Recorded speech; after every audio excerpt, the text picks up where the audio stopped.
አደገኛው በሽታ የስኳር ህመም። ከፍተኛ የደም የስኳር መጠን በአንድ ምሽት የሚከሰት ህመም አይደለም፣ እንዲሁ በአንዴም የሚቀንስ ህመም አይደለም። ነገር ግን ለስኳር ህመም መቀነስ የሚረዱ የምግብ አይነቶችን በመመገብ የደም የስኳር መጠንን በከፍተኛ ሁኔታ መቀነስ ትችላላችሁ። ዛሬ በሳይንስ የተረጋገጡ በተፈጥሮ ከፍተኛ የደም የስኳር መጠን መቆጣጠር የሚያስችሉ የምግብ አይነቶችን ነግራችኋለሁ። ለቻናላችን አዲስ የሆናችሁ ተመልካቾቻችን ቻናሉን ሰብስክራይብ በማድረግ እነዚህንና መሰል የጤና ነክ መረጃዎችን ማግኘት ትችላላችሁ። ሰላም እንዴት ናችሁ የቻናላችን ቤተሰቦች? እኔ ደህና ነኝ። እንግዲህ በዛሬው ቪዲዮ ደግሞ ይዤላችሁ የመጣሁት ዋነኛና በጣም አብዛኛው ሰው በጣም እየተቸገረበት ያለ ለመቀነስ እየሞከሩ ነገር ግን በጣም ብዙ ሰው የተቸገረበትን ችግር ለመፍታት የሚሆን ቪዲዮ ነው ማለት ነው። ይሄ እንግዲህ በዛሬው ቪዲዮአችን የምናነሳው ትልቁ ነጥብ ምንድነው? ከፍተኛ የሆነ የደም የስኳር መጠንን ለመቀነስ የሚረዱ ወሳኝ ምግብ አይነቶች ላይ በሰፊው የምንወያይ ይሆናል ማለት ነው። እስከ ቪዲዮ ፍጻሜ አብራችሁን ቆዩ።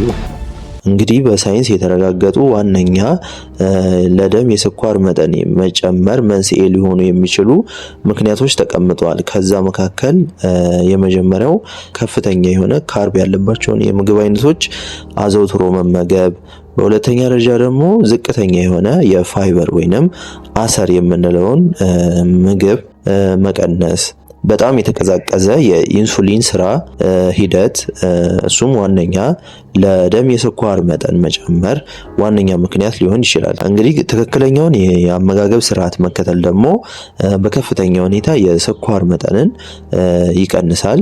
እንዴት አድርጎ ስንል ይህ ግሉኮስ የምንለውን በሰውነታችን ውስጥ የኃይል ምንጭ የሚሆነውን አብዞርብ እንዳይሆን በማድረግ አብዞርፕሽኑን ወይንም ደግሞ የመመጠጥ ሂደት ሰውነታችን የመቀበል ሂደትን ሰውነታችን የግሉኮስ የመቀበል ሂደትን እንዲቀዛቀዝ በማድረግ ከዛ በተጨማሪ ኢንሱሊን ስራውን በከፍተኛ ደረጃ እንዲሰራ በማድረግ እና ደግሞ በከፍተኛ ሁኔታ የግሉኮስ መጠን ባንዴ ግሉኮስ በከፍተኛ ሁኔታ እንዳይጨምር ያደርጋል ማለት ነው። ትክክለኛውን የሆነ አመጋገብ ስርዓት ከተከተልን በሳይንስ የተረጋገጡ የደም የስኳር መጠንን ሊቀንሱ ከሚችሉ የምግብ አይነቶች መካከል በመጀመሪያ ደረጃ የተቀመጠው ምንድነው? ከፍተኛ የሆነ ፋይበር ያለባቸው አትክልቶች ናቸው።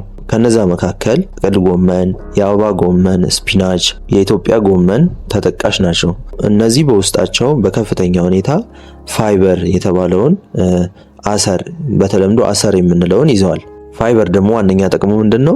ይሄ ካርቦሃይድሬት ወይንም ግሉኮስ የምንለውን የደም የስኳር መጠን የሚጨምረውን ኮምፓውንድ አብዞርብ እንዳይደረግ በሰውነታችን ውስጥ ከገባ በኋላ አብዞርብ እንዳይደረግ ወይም እንዳይመጠጥ ወደ ደማችን እንዳይገባ እሱን ይከለክላል ማለት ነው። በትንሹም ቢሆን እሱን ያቀዛቅዛል፣ የሱን ስራ ሂደት ያቀዛቅዛል ማለት ነው። ከዛ በተጨማሪ ባንዴ በከፍተኛ የስኳር መጠናችን ቶሎ እንዳይጨምር በቬጂቴብል ውስጥ ያለው ፋይበር ስራውን ይሰራል ማለት ነው።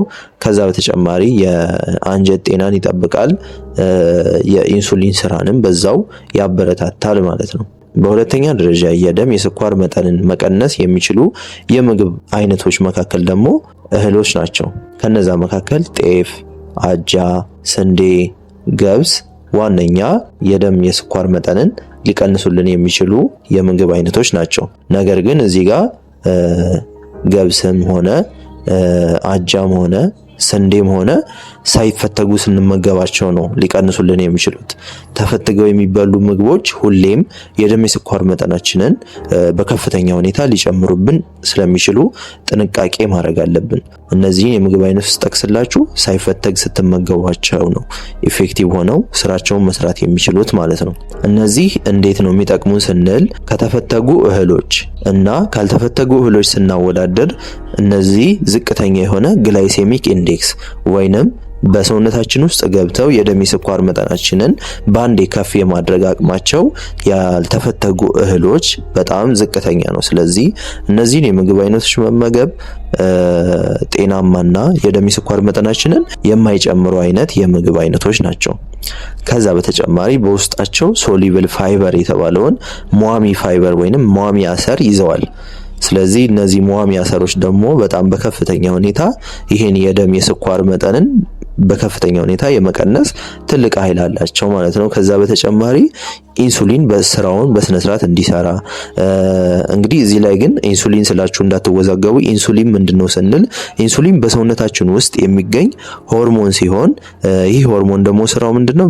በደማችን ውስጥ የደም የስኳር መጠን ሲጨምር ኢንሱሊን የሚባለው ሆርሞን ይመረታል ማለት ነው። ስለዚህ ኢንሱሊን የሚባለው ሆርሞን ደግሞ ምንድነው የሚያደርገው? በደማችን ውስጥ ያለውን እያንዳንዱን የግሉኮስ መጠን ወደ ሴላችን እንዲገባ በማድረግ ለመቀነስ ይጥራል ማለት ነው ኢንሱሊን የሚባለው ሆርሞን።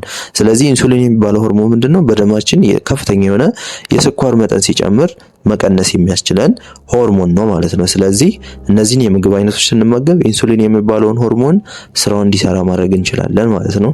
በሶስተኛ ደረጃ የምናያቸው የደም የስኳር መጠናችን ከሚቀንሱልን የምግብ አይነቶች መካከል ደግሞ ጥራጥሬዎች ናቸው። ከነዛ መካከል ምስር፣ ሽምብራ፣ ባቄላ፣ አተር ተጠቃሽ ናቸው። እነዚህ በውስጣቸው በጣም ከፍተኛ የሆነ ፋይበር ከዛ በተጨማሪ ደግሞ ፕሮቲንን ይዘዋል። እንግዲህ ፕሮቲን እና ፋይበር በአንዴ ሲመጡ እንግዲህ ለስኳር የመቀነስ ሂደታችን ዋነኛ ጠቃሚ ሆነው እናገኛቸዋለን ማለት ነው። ምክንያቱም ምንድነው ፕሮቲን ያለባቸው የምግብ አይነቶች ቶሎ የረሃብ ስሜት እንዳይሰማን ያደርጋሉ በሰውነታችን ውስጥ ከገቡ በኋላ ማለት ነው። ስለዚህ ቶሎ የረሃብ ስሜት ካልተሰማን ቶሎ የጥጋብ ስሜት የሚሰማን ከሆነ ወደ ሰውነታችን የምናስገባውን የካርቦሃይድሬት መጠን እንቀንሳለን ማለት ነው። ስለዚህ በዛ ጊዜ የግሉኮስ መጠናችንንም እየተቆጣጠርን ነው ማለት ነው። ከዛ በተጨማሪ ቅድም እንዳልኳችሁ ግሉኮስ አብዞርፕሽን ወይንም የስኳር የመጠጥ ሂደትን ሰውነታችን ግሉኮስን ወደ ደም የማስገባት ሂደቱ ይቀንሳል። ከዛ በተጨማሪ ሎንግ ተርም ወይንም ለረጅም ጊዜ የደም የስኳር መጠናችንን ይቀንሳሉ ማለት ነው እነዚህ ጥራጥሬዎች። ከዛ በተጨማሪ አራተኛ ደረጃ ላይ የምናየው የደም የስኳር መጠናችን ሊቀንስልን የሚችለው ምግብ ምንድነው? ጤናማ ቅባቶች የምንላቸው ናቸው። ከነዛ መካከል የአቮካዶ ቅባት፣ የወይራ ዘይት፣ ለውዝ የምንላቸውና ጥራጥሬዎች ናቸው። እነዚህ እንዴት ነው የሚጠቅሙት ስንል ጤናማ የሆነ ቅባት ያለባቸው ምግቦች የረሃብ ስሜት ይቀንሳሉ፣ የጥጋብ ስሜትን በዛው ልክ እንዲሰማን ያደርጋሉ ማለት ነው። ከዛ በተጨማሪ ደግሞ ከምግብ በኋላ በከፍተኛ ሁኔታ አብዛኛው ሰው የሚጨነቅበት ወይንም ደግሞ አብዛኛው ሰው የብለድ ግሉኮስ ሌቭሉ ወይንም የስኳር መጠኑ ይጨምራል ከተመገብን በኋላ። ስለዚህ እነዚህን አይነት የምግብ አይነቶች ከተመገብን ደግሞ እነዛ ከምግብ በኋላ ሊከሰትብን የሚችለው የስኳር መጠን የመጨመር ሂደት ይቀዛቀዛል ማለት ነው።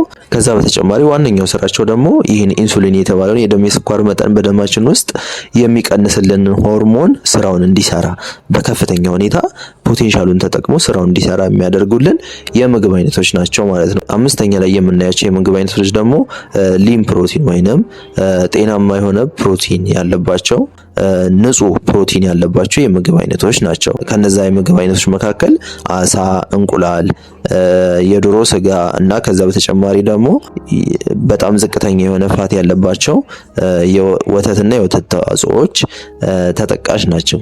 እነዚህ በከፍተኛ ሁኔታ የደም የስኳር መጠናችንን አይጨምሩም። የመጥገብ ሂደታችን ወይንም የጥጋብ ስሜት እንዲሰማን ያደርጋሉ። በዛ ጊዜ ከፍተኛ የሆነ የካርቦሃይድሬት ምንጭ ወይንም የኃይል ምንጭ ያለባቸውን የምግብ አይነቶች ወደ ሰውነታችን አናስገባም። ከዛ በተጨማሪ ደግሞ የምግብ ፍላጎታችን ኮንትሮል ለመቆጣጠር እና ደግሞ የክብደት መጠናችንን በዛው ልክ የመቆጣጠር ትልቅ ኃይል አላቸው። ስድስተኛ ላይ የምናየው የደም የስኳር መጠንን ከሚቀንሱልን የምግብ አይነቶች መካከል ደግሞ ዝቅተኛ የሆነ ግላይሴሚክ ኢንዴክስ ያላቸውን ፍራፍሬዎች መመገብ ከፍተኛ የሆነ በሳይንስ የተረጋገጠ የደም የስኳር መጠንን የመቀነስ ትልቅ ኃይል አለው ማለት ነው።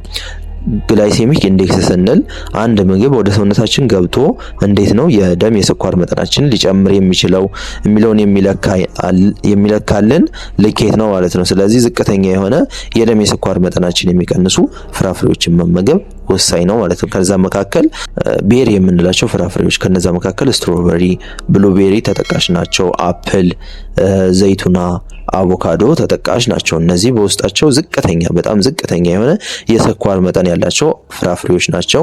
በጣም በከፍተኛ ሁኔታ ደግሞ አተር ወይንም ፋይበር የምንለውን ይዘዋል ማለት ነው። በአንቲኦክሲዳንት የበለጸጉ ናቸው። እዚህ ጋር የምመክራችሁ ነገር ምንድነው? የደም የስኳር መጠናችን ለመቀነስ ሊጠቅሙን የሚችሉት እነዚህ ዝቅተኛ የሆነ ግላይሴሚክ ኢንዴክስ ያላቸው ፍራፍሬዎች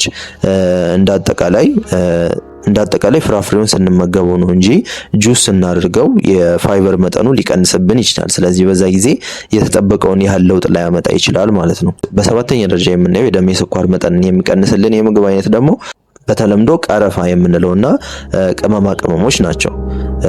እንግዲህ ከነዛ ቅመማ ቅመሞች መካከል ደግሞ እርድም ተጠቃሽ ነው፣ ዝንጅብልም ተጠቃሽ ነው ማለት ነው። እንግዲህ እነዚህ በጣም በከፍተኛ ሁኔታ ኢንሱሊን ያልኳችሁን የደም ስኳር መጠን የሚቀንሰውን ሆርሞን ስራውን በተቀላጠፈ ሁኔታ እንዲሰራ ያደርጉታል። ከዛ በተጨማሪ የፋስቲንግ ወይንም በጾም ጊዜ ያለውን የደም ስኳር መጠናችን ምግብ ከመብላታችን በፊት ያለውን የደም ስኳር መጠናችንን እንዲቀንሱ በጣም ከፍተኛ የሆነ አስተዋጽኦ ያደርጋል ማለት ነው። ከዛ በተጨማሪ አንቲ ኢንፍላማቶሪ ናቸው፣ ጸረ ብግነት ናቸው። እንግዲህ ስኳር በደማችን ውስጥ ከፍተኛ የሆነ የስኳር መጠን ሲኖርን ቁስል ቶሎ የመዳን ሂደቱ ይቀዛቀዛል። ስለዚህ በዛ ጊዜ የኢንፌክሽን ሊፈጠር ይችላል ማለት ነው። ስለዚህ በዛ ጊዜ አንቲ ኢንፍላማቶሪ የሆኑ ምግቦችን መመገብ በጣም ጠቃሚ ነው ማለት ነው። ለቁስሉ መዳን ሂደት ላይ ይጠቅመዋል ማለት ነው። በመጨረሻ ደረጃ የምናያቸው የምግብ አይነቶች ምንድነው? በቫይታሚን ሲ የበለጸጉ የምግብ አይነቶች ናቸው። እነዚህ በውስጣቸው ቫይታሚን ሲ ስላለ ከፍተኛ የሆነ የሰውነት የበሽታ የመከላከል አቅምን ይጨምራሉ። ስለዚህ በዛ ጊዜ ከፍተኛ የደም ስኳር መጠን ያለባቸው ሰዎች የሚቸገሩበትን ይህን ቁስል የመዳን ሂደት የመቀዛቀዝን ሂደትን ይገታሉ ማለት ነው። ቁስል ቶሎ እንዲድን በማድረግ የማገገም ሂደቱን እንዲስተካከል ያደርጋሉ ማለት ነው።